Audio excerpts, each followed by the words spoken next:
Assunto muito importante, né? Mais de 16 milhões de brasileiros adultos sofrem de diabetes, segundo o relatório da Organização Mundial da Saúde. A doença é comum, perigosa e pode ser silenciosa também. Quem recebe o diagnóstico tem uma vida com restrições, mas precisa fazer o monitoramento de todo modo da glicose e o acompanhamento constante com o especialista. Hoje a gente vai conversar sobre esse assunto com a doutora Clara Marinho, médica clínica geral, que fala pra gente sobre diagnóstico e tratamento da diabetes, além dos sintomas relacionados à doença. E quando a gente fala de uma doença silenciosa, doutora, é algo que chama muita atenção, porque ela muitas vezes está na gente e a gente não sabe, né? E daqui que vai descobrir, muitas vezes pode descobrir até de uma forma mais complicada da doença. Queria começar por esse ponto.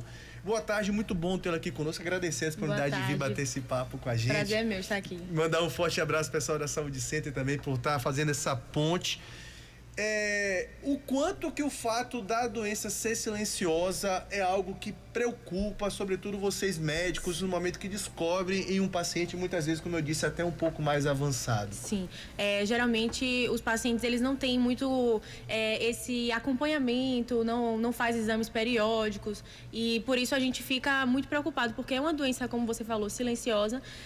Tem os sintomas que a gente encontra realmente, né, como o aumento da sede, o aumento da vontade de comer, e estranho que apesar do aumento da vontade de comer, a gente tem uma perda de peso inexplicável e é importante a gente ter esse controle porque traz sérios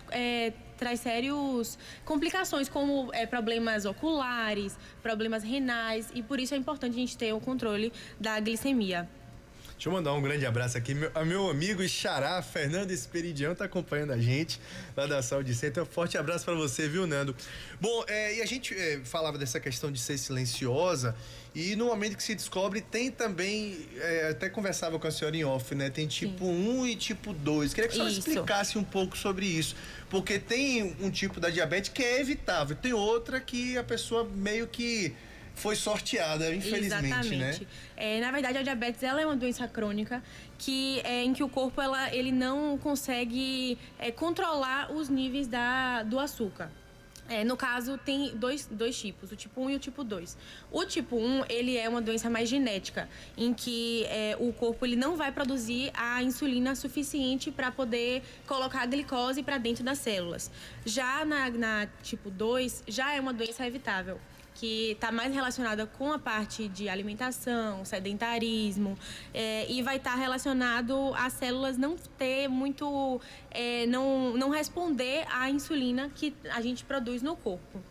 Pois é, e quando a gente fala de evitável, o que seria isso, né? O estilo de vida seria o que mais conta nesse sentido? Mudança do estilo de vida, além de uma dieta rica em proteína, fibras, tentar diminuir carboidrato, que o carboidrato ele é um tipo de açúcar que a gente pensa que só comidas doces vai aumentar a glicemia, mas não.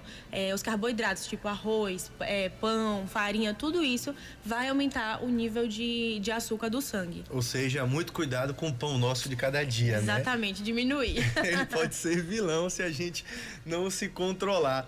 Bom, e aí uma vez diagnosticada a doença, como é que é feito esse tratamento? Eu sei que tem casos e casos, né? Mas, de modo geral, como se trata um paciente diabético? Pronto, depende muito do paciente. Se ele for tipo 1, a gente já vai fazer um tratamento com insulina, que vai ser mais injetável. E com relação ao tipo 2, vai ser com medicamentos orais. Mas vai depender mesmo de como tiver a glicemia do paciente, se vai ter que associar mais de um medicamento. Vai depender mesmo de como a gente tiver a situação de cada um. Olha, o que é curioso é que é um quadro, uma vez desenvolvido, irreversível, né, doutora? Isso, infelizmente. A gente tem tratamento pro resto da vida. Pois é, tá aí mais uma vez a necessidade de se cuidar do próprio estilo de vida. Bom, e quando a gente fala de sintomas, a senhora falou aí, a pessoa passa a sentir mais sede, um pouco mais de fome. O que a senhora colocaria como um sinal de alerta, já que é silenciosa a doença? Pronto. No início da doença, a gente não tem tantos sintomas, mas à medida que vai passando o tempo, a gente vai perceber o aumento da ingesta de água, o aumento da ingesta de comida mesmo, perda de peso, fadiga, aumento da frequência urinária, as feridas, que elas vão estar demorar um pouquinho mais para cicatrizar. E isso já é um sintoma que a gente tem que já ficar de olho, porque já está muito avançada já a doença quando começa assim.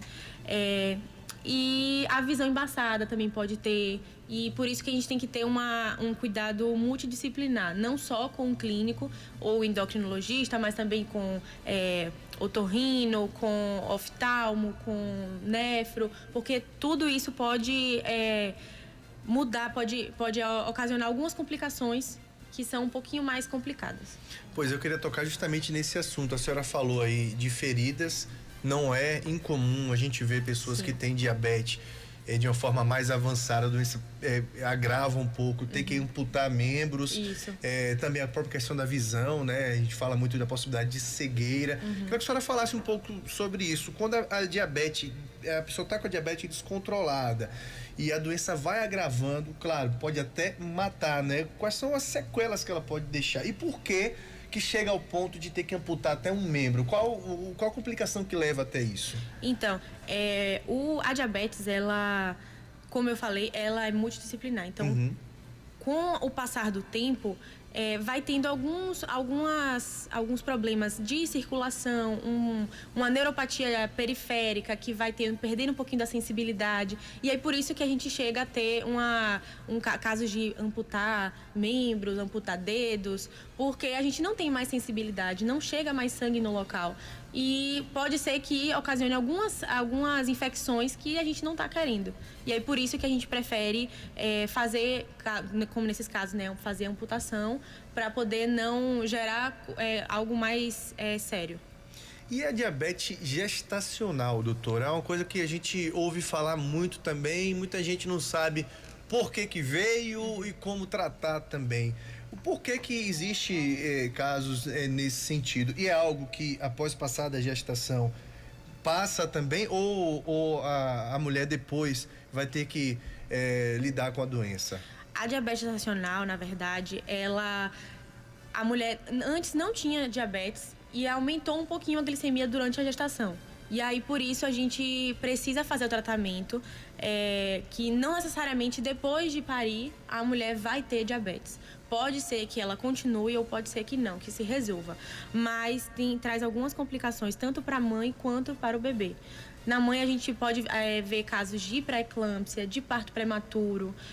E na criança, a gente vê crianças que nascem com um peso maior, que têm uma predisposição maior quando forem adultas a uma diabetes tipo 2 e a obesidade. E aí, por isso, a gente precisa fazer um tratamento certinho durante a gravidez para poder tentar fazer com que a mãe não continue com diabetes e fazer com que a criança não seja diabética no futuro. Esses casos de diabetes gestacional também são evitáveis? É isso. Geralmente a gente consegue evitar com alimentação e uma atividade física. Não começar uma atividade física forte durante a gravidez, porque a gente está com uma criança ali dentro, não ser uma coisa muito forte. Mas uma caminhada, uma alimentação um pouquinho mais saudável seria ideal para a gente tentar manter a glicemia baixa. Doutora, que papo legal, viu? Duraria aí programas e mais programas, porque realmente é algo que a gente está falando, faz parte do dia a dia de todo mundo, né? Quem não tem, conhece alguém que tem. Isso. Né? E de fato, como eu falei, são 16 milhões de brasileiros adultos que convivem com a doença, segundo a OMS. Então é algo realmente que a gente precisa discutir, precisa falar, precisa, sobretudo, prevenir, né? A tipo 2 é prevenível. É a 2 que é prevenível, isso, né? É prevenível. Então é legal que as pessoas tenham um estilo de vida também mais saudável para evitar a diabetes. Para encerrar, eu queria que a senhora falasse os dias que a senhora atende lá na Saúde Center, né? Quem tiver interesse em estar se consultando com a senhora por lá. Quais são os dias de atendimento da senhora por lá? Na segunda-feira, eu tô lá a partir das 7 da noite. Fico lá até umas 9, mais ou menos. E da terça até a quinta, tô lá a partir das 6. Maravilha, doutora, muito bom bater esse papo com a senhora, mandar um abraço a toda a turma da Saúde Center. Meu amigo Nando, forte abraço. Alô, Dani, também deve estar ouvindo a gente, já que toda a turma lá da Saúde Center, e agradecer, viu? Até uma próxima oportunidade. Obrigada, foi ótimo ter vindo aqui. Maravilha, começamos então com a doutora Clara Marinho, clínica geral da Saúde Center, Centro Médico do Shopping, falando sobre a questão da diabetes, né? E a gente tem que ter muito cuidado, mas muito cuidado com essa doença mesmo. Rafa,